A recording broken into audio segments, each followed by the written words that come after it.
ഒരു കള്ളനോട്ട് കേസിൽ രണ്ടുപേരും അറസ്റ്റ് ചെയ്തിട്ടുണ്ട്. അവര് പറയുന്നത് ക്ലീറ്റസുമായിട്ട് പണമിടപാടുണ്ടെന്ന്. ശരിയാണോ ക്ലീറ്റസ്? അവരെയും കൊണ്ടുവാ.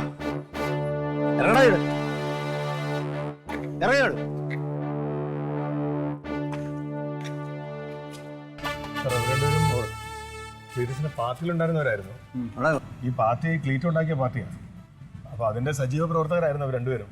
പക്ഷെ അവർക്ക് പുതിയ എന്തൊക്കെയോ ഓഫർ കിട്ടിയപ്പോൾ അവർ അങ്ങോട്ട് പോയതാണ്. അപ്പോൾ അതിന് ക്ലീറ്റ് പോയി അവർ നിർബന്ധിക്കുകയും ചെയ്യായിരുന്നു. പക്ഷേ പുള്ളി അതിന് തയ്യാറായില്ല. കാരണം പുള്ളി ഉണ്ടാക്കിയ പാർട്ടിയാണല്ലോ. അപ്പോൾ അതിന്ന് പുള്ളി അങ്ങനെ കാലുമാറുന്ന ഒരാളുമല്ല. അപ്പോൾ അതുകൊണ്ട് ഇവരും മനഃപൂർവ്വം കരിവാരത്തേക്ക് വേണ്ടി ചെയ്തതാണത്. അല്ലാതെ അങ്ങനെയൊന്നും സാമ്പത്തിക ഇടപാടോ അങ്ങനെയൊന്നുമില്ല.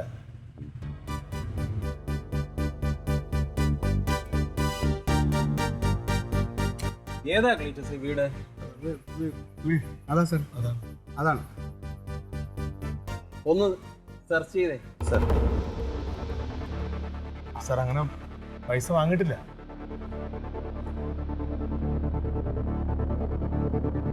അവർ പറഞ്ഞത് ശരിയാണ്. പൈസ കൊടുത്തിട്ടുണ്ട് സാർ. പൈസ കൊടുത്തിട്ടുണ്ടോ? ഉണ്ട് സാർ. ക്ലീറ്റസിനെ കരിവാരി തേക്കാനുള്ള പരിപാടിയല്ലേ ഇത്? അങ്ങനെയൊന്നുമല്ല സാർ. പൈസ കൊടുത്തിട്ടുണ്ട്. പൈസ കൊടുത്തിട്ടുണ്ട്. അയാൾ പറയുന്നത് നിങ്ങൾ പറഞ്ഞതുപോലെ അല്ലല്ലോ. അതായത് സാർ അവർ കുറെ പൈസ കൊടുക്കാം, വേറെ എന്തൊക്കെ മാല മേടിച്ചു കൊടുക്കാം, അങ്ങനെ കുറെ ഓഫറുകൾ പറഞ്ഞിരുന്നു. പക്ഷെ ക്ലീറ്റോ അതിന് വേണ്ട, എനിക്ക് പൈസ വേണ്ട, നിങ്ങളുടെ പാർട്ടിയും വേണ്ട, എനിക്ക് എന്റെ പാർട്ടിയാണ് വലുതെന്ന് പറയുകയും ചെയ്തു. അങ്ങനെയായിരുന്നു ക്ലീറ്റോയുടെ നിലപാട്. ഞാനങ്ങനെ പറഞ്ഞു. മനഃപൂർവ്വം അവരിപ്പോ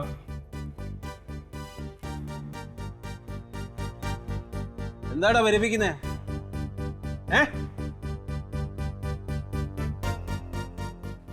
കഥകളി പഠിച്ചിട്ടുണ്ടോ? കണ്ണും കലാശവും ഒക്കെ കാണിക്കുന്നു. എന്താടോ? അവിടെ ഒന്നുമില്ല സാർ. വരെ കൊണ്ടിരുത്. ബാക്കി അവിടെ ചെന്നിട്ട് തരാം. പോലീസിന് അതിൻ്റെതായ ചില നടപടിക്രമങ്ങളുണ്ട്. അങ്ങനെയാണെങ്കിൽ സ്റ്റേഷനിലേക്ക് വിളിപ്പിക്കും. വരണം. ആ